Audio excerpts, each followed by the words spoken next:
Everyone knows that being from a family of immigrants is hard these days. My parents were the first generation to come to America, and we moved when I was a baby. We were relatively rich back in our country, so Mom and Dad had all figured out to open a small restaurant.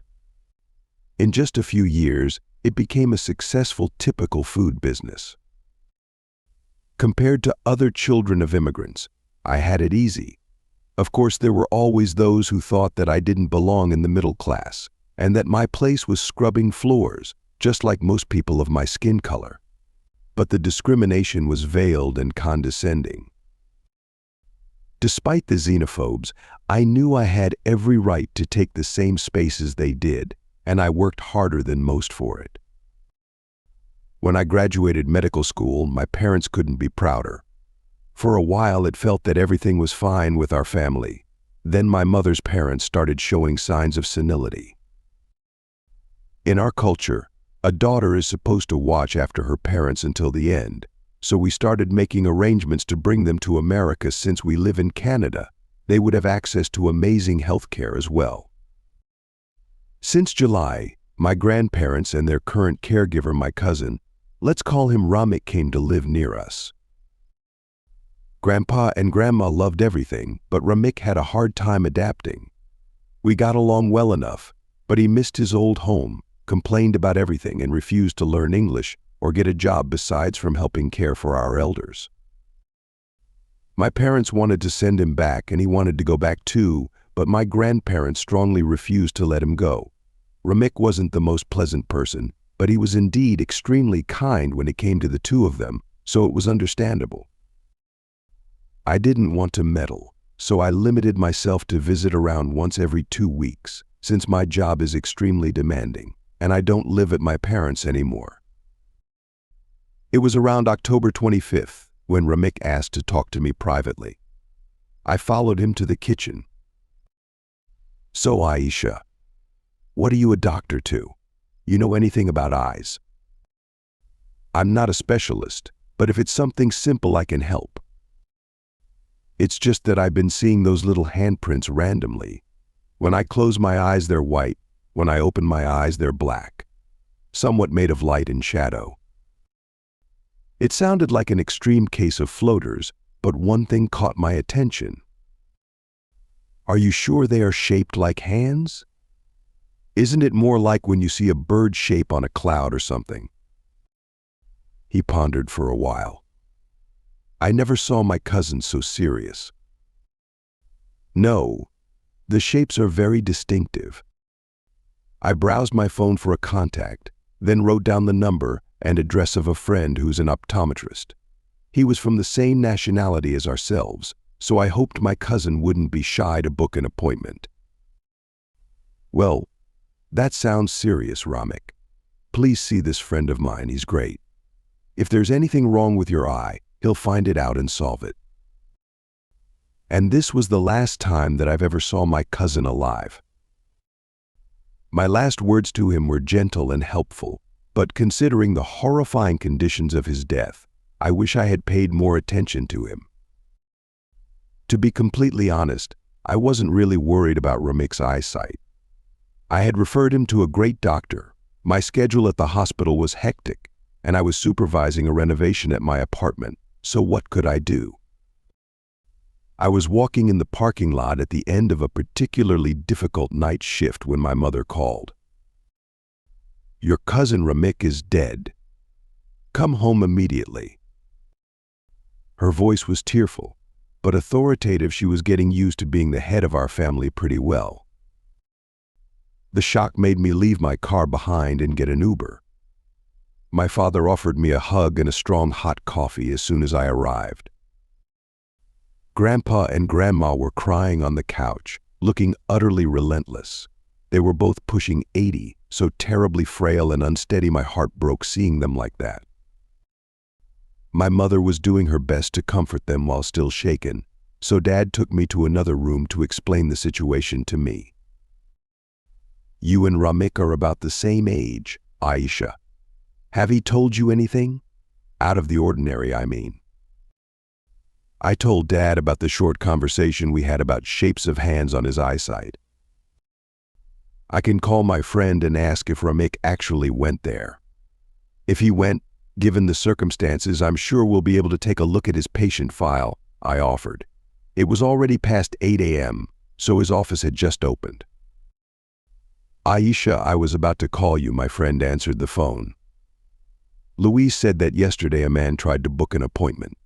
He said in broken English that he was seeing legs and weird bended arms, both with his eyes open and closed." "Oh my God," then what, I asked. "He freaked out when she said I could only see him later today and hung up without booking it. We're really, really sorry. Please let the police know I'll cooperate in every way I can." I thanked him and let Dad know the new details. "That seems helpful, my daughter. You never disappoint us. Anything else? Was your cousin suffering from the nerves?" As far as I knew, there was nothing else of note, besides being grumpy about moving to another country. Dad then proceeded to explain how my cousin was found dead. Ramik was collapsed on the backyard at my grandparents' house. On that very same block, if I looked through some of the windows, I could see the police cars. A neighbor was walking her dogs when the two of them went crazy from the smell of death. Thankfully, she was tactful enough to contact my mother instead of my grandparents. I think the shock would kill them. Mom and Dad then calmly explained the situation to the elders, and, when the police arrived, they nicely placed them at my parents' place. And then starts the hard part. Ramik's death was ruled as a suicide. The weapon, an Asian knife, belonged to him. The angle in which he cut his own aorta was virtually impossible to be done by someone else, and only his fingerprints were present, no signs of foul play. But it was too violent. First of all, his eyes were stabbed. Who ever heard of a suicidal person plucking their own eyes out with a blade? Then his body was covered in small, circular, purplish bruises. The weird thing was, my dad explained, is that Ramik likely suffered those bruises after his death. And of course there was no suicide letter. "None of us are smart like you, Aisha," Dad remarked. "That's why your mother and your grandparents want to ask you something. I hope you'll listen to them." As soon as I got back to the living room, my grandparents begged me to examine Ramik's corpse. The despair and helplessness in their eyes physically pained me, but I responded that I can't because I'm not qualified. I'm a pediatrician, not a coroner or a pathologist. Mom endorsed them. "Ramik is your family. We're afraid it was some sort of hate crime." I wanted to tell her that hate crimes are rarely concealed as suicides, but Mom was irreducible. "I'm ordering you, as your mother, to do it." I rolled my eyes, as I was an independent 32 years old. But this wasn't the time to fight, so I went to more practical matters. "Okay, Captain, but how do you expect me to do it? I don't think the deputy will give me access to Ramik's body just because I'm family. Your father has 2 godsons in the force. I'm sure they can put you inside the room with whatever other doctor they have." Dad gasped, and we looked at each other. The look we shared said it's easier to do it than to argue. I don't know if my father was actually as influential as my mother imagined, or if the police didn't consider this case important enough to object. The fact is that I was allowed in the autopsy room. And just like that, the worst hour of my life started. The coroner was a stocky man on his 50s named Gary. When he entered the facility 5 minutes late, and with a large coffee in hand, I decided that he looked just competent enough to do his job, as long as nothing out of the ordinary happened later. I found out that I was right. Luckily for Gary, and very unfortunately for me, that was no usual autopsy. We put on our aprons, goggles, gloves, and masks. "I heard your family. I'm sorry for your loss," he said politely. I thanked him and we got started. As a former medicine student, I had seen autopsies before. I just never performed one myself. Gary carefully positioned the body in supine position, took a look at the preliminary notes the police officers had taken, then started examining the torso, where most of the strange little bruises were. All the while, Ramik was covered from the neck up. Police couldn't explain those, he pointed. Maybe allergic reaction to the grass. It looks more like bedbug bites, but in a strange way, I said. But of course it's autumn, so those things wouldn't be alive outdoors. Gary scraped off some of the skin to look under the microscope later. I want to take a look at his wound and face before opening him up. Careful, it will be nasty. I thought that I could take it. I had just extracted a metal bar from a 5-year-old boy's torso 2 nights ago, for Christ's sake.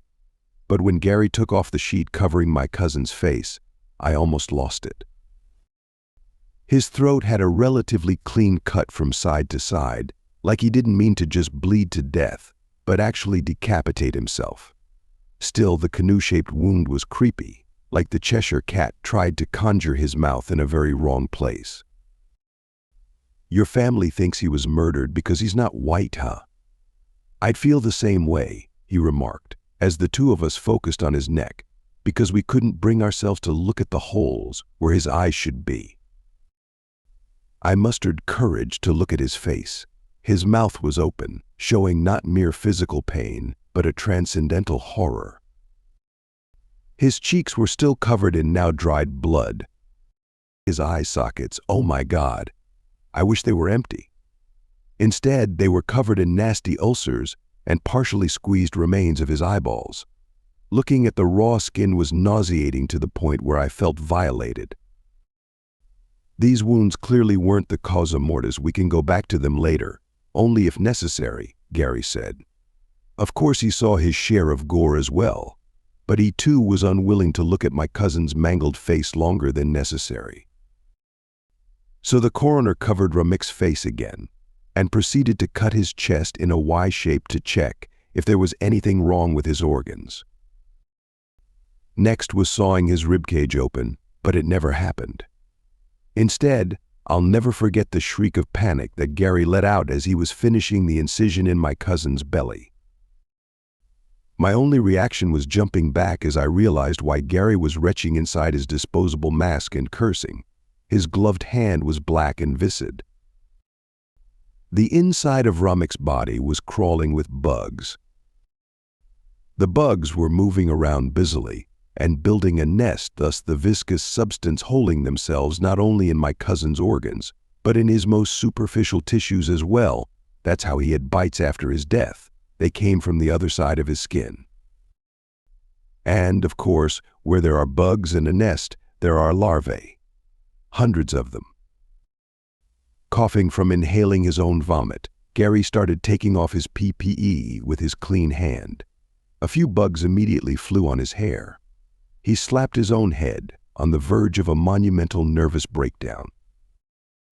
I'm not paid enough for this shit. I don't know if that's normal in your country or what, but you sew the body shut. Or don't.